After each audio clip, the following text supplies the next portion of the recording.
శ్రీ మహాగణాధిపతయే నమః. శ్రీ గురుభ్యో నమః. మనకి గణేశ సహస్రనామ స్తోత్రానికి భాస్కర్ రాయల వారు భాష్యం రాశారు.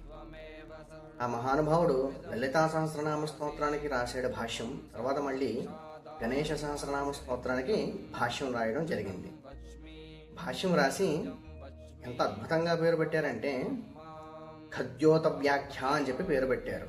గణేశ సహస్రనామ స్తోత్రానికి ఖద్యోత అని చెప్పి పేరు పెట్టారు. ఖ ద్యోత మనం విడదీసి కనుక పరిశీలిస్తే ఖ అనే మాటకు అర్థం ఆకాశం. అంతటా నిండి నిమిడీకృతం అయిపోయి వ్యాపించి ఉన్నటువంటి తత్వాన్ని ఆకాశము అంటాం, ఆకాశతత్వం. ఖ ద్యోత అంటే ద్యోత అంటే గోచరించడం లేదా కనిపించడం లేదా తనను తాను వ్యక్తపరచుకోవడం. అంతటా వ్యాపించి ఉన్నటువంటి ఆకాశతత్వమునందు తాను తనంతట తాను ప్రకటించుకోవడమే గణేశ తత్వం.